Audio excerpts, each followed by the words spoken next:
अदिति सिंह मेरे साथ, आप सभी देख रहे हैं नेशन नाउ 9। इस वक्त मैं नालासोपारा पूर्व के सेंट्रल पार्क परिसर में उपस्थित हूँ। असल मायने में ये परिवर्तित हो चुका है रिसोर्ट में। कई खबरें आपने देखी होंगी, कई न्यूज पर आपने देखा होगा जिसे कहा जाता है रिसोर्ट, लेकिन आप यहाँ पर ठीक तरीके से देखिए रिसोर्ट का मजा लेते हुए कोई बैडमिंटन खेल रहा है, कोई स्विमिंग पूल समझ के इसी में तैराकी कर रहा है, तो कोई जो है यहाँ पर देखिए साइकिल पूरी तरीके से डूब चुका है। इसे देखकर आप अंदाजा लगा पाएंगे कि पानी कितना है। ये स्पॉन्ज लेकर इस बच्चे को आनंद ले सके, इसकी पूरी कोशिश उसकी माता और परिजन कर रहे हैं। तो आनंदमय वातावरण हो चुका है, क्या कहेंगे इस पर? आनंद तो बिल्कुल नहीं है, सरकार तो बदल चुकी है लेकिन यहाँ के हालात नहीं बदले हैं। अच्छा, हर साल ऐसा ही होता है यहाँ पे। किसी पार्टी वार्टी से हैं क्या आप? नहीं, पार्टी से नहीं है। नहीं, मैं इसलिए पूछ रही हूँ क्योंकि खबरें दिखाने पे अक्सर भाजपा वाले कहते हैं कि पत्रकार गलत खबर दिखाते हैं, इसलिए मैं पूछ रही हूँ। नहीं, आपकी मेरी पहले मुलाकात हुई है कभी? नहीं, पहली बार हो रही है ना। सेंट्रल पार्क की ये स्थिति को आप किसको जिम्मेदार समझ रहे हैं? स्थिति के लिए आपके जो महानगर पालिका है वही जिम्मेदार है, क्योंकि हर साल ऐसा होता है। महानगर पालिका रिसोर्ट का पैसा बचा रही है। अच्छा, स्थिति के लिए आप जिम्मेदार किसे समझ रहे हैं? वीवीएमसी और कौन?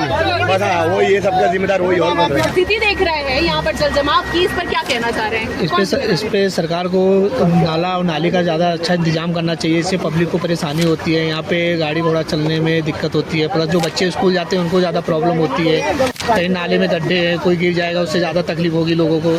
तो इसको महानगर पालिका और जो यहाँ की मतलब आमदार हैं, खासदार हैं, उनको इस सब समस्याओं को दूर करना चाहिए, ध्यान देना चाहिए। लेकिन लोग कह रहे हैं कि 35 साल से जो कामकाज किया गया है उसकी वजह से ये सब हो रहा है। नहीं, सड़कें हैं वो तो मान लो बनती बिगड़ती रहती हैं, लेकिन अगर उस पर ध्यान दिया जाएगा बराबर, तो जैसे मान लीजिए बारिश आने वाली है तो उससे पहले उस पर ध्यान दिया जाएगा तो सारी समस्याएं खत्म हो सकती हैं। बरसात की जानकारी थी, तेज होने वाली है, ये चीज लेकिन सावधानी नहीं बरती। अगर ये नाले सफाई हुई है ठीक से लगता है? मुझे तो नहीं लगता, अगर हुई होती तो शायद इतना जो जल यहाँ पे ठहरा हुआ है वो ठहरता ही नहीं है, निकल गया होता अब तक। सेंट्रल पार्क में हर साल जल जमाव होता है, तो वही चीज उस चीज पे उनको ध्यान देना चाहिए कि जब हर साल 2 साल नहीं हुआ था। हाँ, तो जब मतलब ये सारी चीजें होती है तो सारी चीजों को उन पे पहले से ध्यान देना चाहिए था, सारा काम करना चाहिए उस चीज पे। महानगर पालिका को, आमदार को, खासदार को इस सारी चीजों पे बैठ के मंत्रणा करनी चाहिए कि बारिश आ रही है, इस पे लोगों को तकलीफ होगी। अभी मान लो छोटे छोटे बच्चे इसमें खेल रहे हैं बारिश की वजह से, और कोई गटर खुला होगा उसके अंदर चले गए हो तो किसकी जिम्मेदारी होगी? किसी के घर का एक बच्चा डूब जाएगा या कैसा हो जाएगा, तो उस चीज पे उनको ध्यान देना चाहिए सारी चीजों की। तो यहाँ पर देख रहे हैं कुछ लोग जो है वो